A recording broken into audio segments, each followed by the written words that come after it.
All right, welcome to 40 Fit Fu. My name is Oscar and this is Mimi. Hi, we're here every Tuesday to give you fitness tips and advice on how you can continue to do Kung Fu or Tai Chi or whatever fitness or sport of choice well into your 40s and above. Because we've noticed well into our 40s and above that it's a little bit harder and that there's more challenges. And so we thought, let's share our experiences with you because we feel pain too.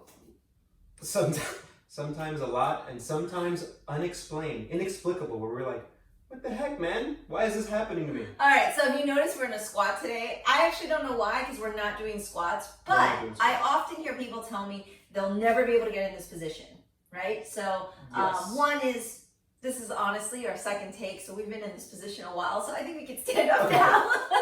But what really frustrates me as an instructor is the can'ts. You know, the kids know they're never allowed to say that to me, or I can't. I want them to, one, frame things positively because that's just good for your mindset, but also I think tackling why you think you can't is a really important thing. So one, we're not doctors. We're not doctors. We don't play them on TV. Well, sometimes we play them on TV, but that's just acting, okay? But the really good point here is the mindset thing. And we've talked about this before where the words that you say to yourself are so important because you are the person who is speaking that you're hearing most throughout the day. So things like, well, I'll never be able to do a squat. I can't do a squat. My knees are totally bone on bone. All of that, let's not even say that it's true, but you can just reframe it. Reframing is super important. So just thinking instead of saying, well, I can never do a squat, is like, well, I can't do a squat yet. Or, you know what, I'm working on a squat. I'm not sure what it's going to look like, but I'm working on it. Or I'm really able to do this. So always being kind of grateful for things you can do. Mindset, super important. Super important. So we're not telling you also that what you're saying is untrue or that you're lying to yourselves, because if you have an injury, that's valid.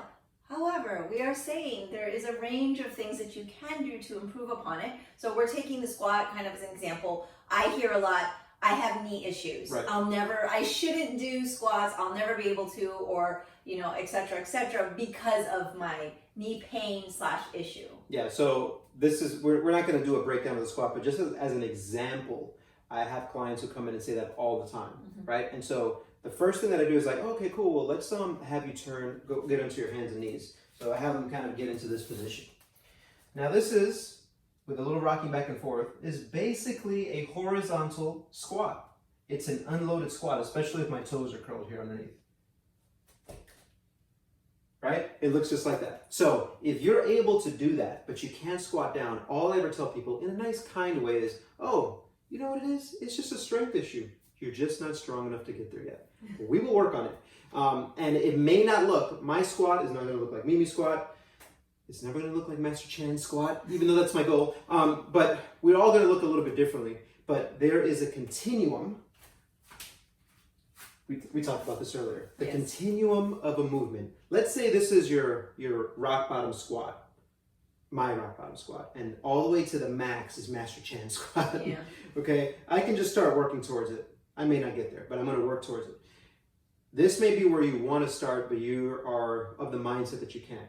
Well, all we got to do is just keep moving back. We keep moving back until we find the position that you're able to do safely and that you feel comfortable and that you're happy doing.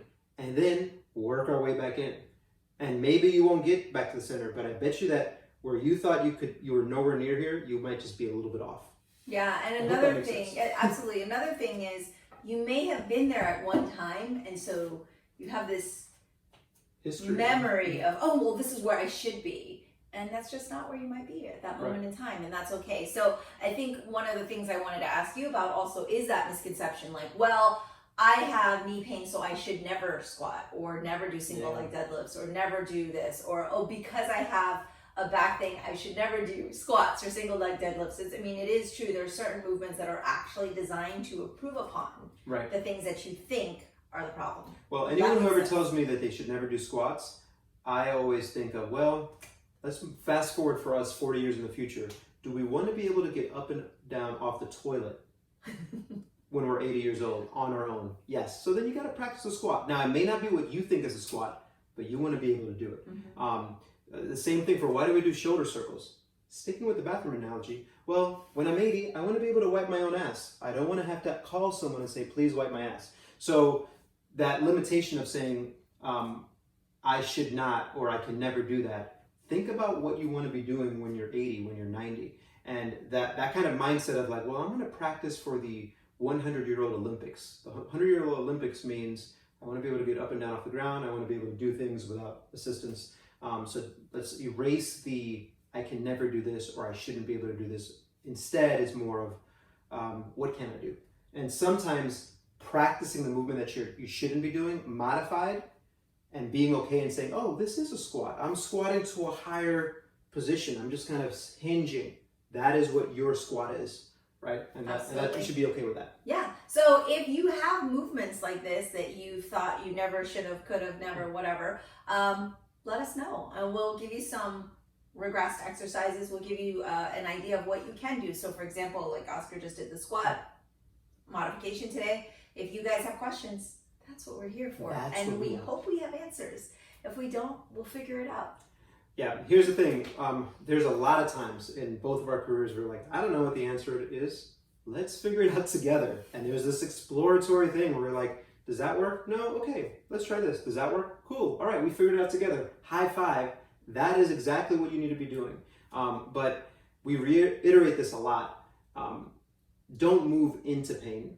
Find the position that you feel super comfortable doing. Repeat that. And then over time, you can improve upon it. All right. Yeah. So that's all we got for you today. If you have questions or movements you want us to go over, let us know. See you next week. Bye.